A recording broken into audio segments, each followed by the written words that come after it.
최근 들어 기승을 부리는 코로나 델타 바이러스 변이로 백신 주사와 치료 주사 간의 허용 여부에 대해서 궁금해하시는 분들이 많이 있으십니다.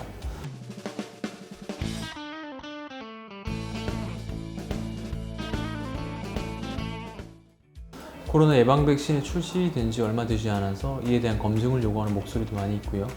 이번 시간에는 신경 차단술, 과연 코로나 백신 주사와 같이 맞아도 될는지에 대해서 알아보는 시간을 갖도록 하겠습니다. 근래 들어 뼈 주사라는 부정적인 단어와 함께 척추 통증 주사, 경막의 스테로이드 주사에 대한 두려움이 전보다 심해지고 있습니다. 스테로이드는 강력한 항염증 작용으로 척추 통증 외에도 많은 질환에 사용되는 유용한 약물입니다. 하지만 다른 모든 약물과 비슷하게 부작용이 나타날 수 있으므로 어떠한 경우에서든 무분별한 사용은 지양해야 합니다.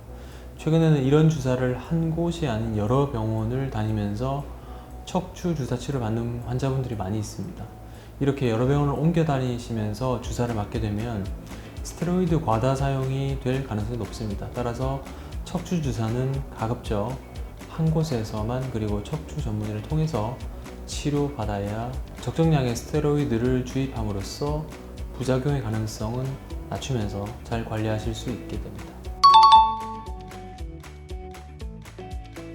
덱사메타손이라는 스테로이드를 사용하는 신경차단술의 경우에는 일주일 간격으로 2회에서 3회 정도 주사를 시행하는 것을 추천하고 있습니다.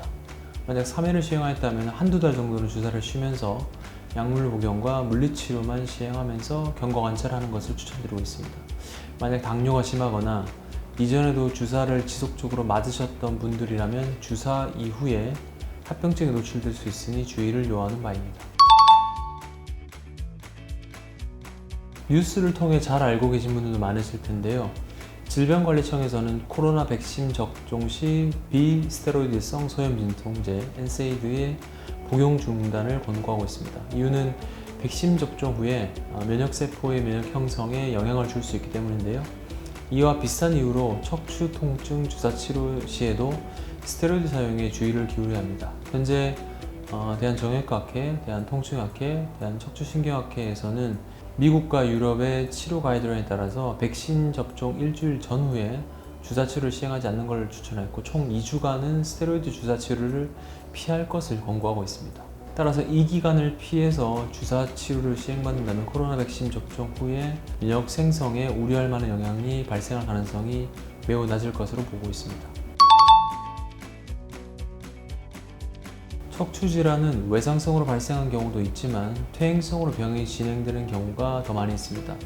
퇴행성 변화란 우리가 살아가면서 절대로 피할 수 없는 운명과도 같은 존재이기 때문에 적절한 관리로 퇴행의 진행을 늦추는 것이 방법입니다. 따라서 척추 통증 주사를 통한 치료는 완치보다는 통증을 조절하면서 퇴행의 진행을 늦춘다는 관리의 개념으로 생각하셔야 합니다.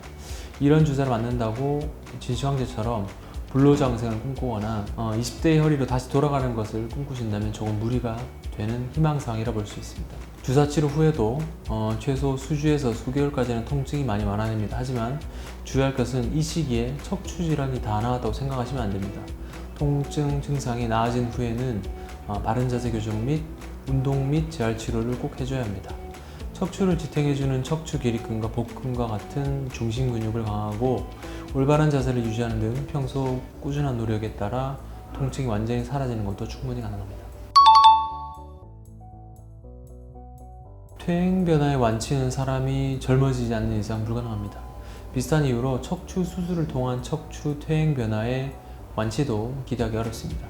맹장인과 같은 질병의 경우에는 맹장을 떼어내버린다면 치료가 종결되나 척추 질환은 퇴행이 지속되니까 어쩔 수 없게 되는 것이죠.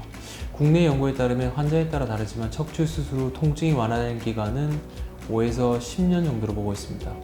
수술 후에 통증이 재발하면 재수술이 필요할 수도 있는데 당연히 첫 번째 수술보다 난이도가 높고 수술 성공률도 상대적으로 낮을 수밖에 없습니다. 이러한 이유로 젊은 환자들은 척추 수술이 더욱 부담이 될 수밖에 없습니다. 그래서 대부분 척추 통증 주사를 먼저 시행하게 됩니다. 통증 주사의 경우 통증 완화 효과는 상대적으로 작지만 치료 후 바로 일상생활이 가능할 정도로 회복기간이 짧은 장점이 있습니다. 그렇다고 무조건 주사 치료가 수술보다 나은 선택은 아닙니다. 드물지만 마비가 동반되는 등 척추 통증 증상이 극심한 경우에는 수술을 해야 할 수밖에 없으므로 반드시 전문의와 상담하실 것을 권장합니다. 척추 주사 치료로 효과가 부족하고 수술하기엔 아직 시기상조라고 판단될 경우에는 수술보다는 부담이 적은 신경성인술 같은 통증 시술도 고려해 볼 수 있습니다. 신경성인술은 직경이 2mm의 얇은 관을 척추관에 삽입해서 신경이 유착되고 압박되는 부분에 약물을 직접 주입하는 치료로 피부 절개 없이 약물을 정확한 병변 부위에 주입할 수 있어 염증을 빠르게 완화할 수 있는 장점이 있습니다. 척추 통증은 평생 누구나 한 번쯤은 경험하는 흔한 증상입니다. 대부분 단순 통증으로 충분히 휴식을 취하고 안정을 취하면 증상이 나아질 수 있지만 시간이 지나도 호전되지 않거나 통증이 점점 심해진다면 허리 질환이 원인일 수 있습니다. 이 경우에는 가급적 빨리 전문의를 찾아 적절한 진료와 치료를 받는 것이 좋습니다. 하지만 척추 통증의 주된 원인이 퇴행성 변화에 의한 것인 만큼 바른 자세와 적절한 운동, 균형 잡힌 식단으로 젊었을 때부터 평소 건강에 그리고 척추 건강을 유지하는 것이 최선의 예방책이자 치료법입니다.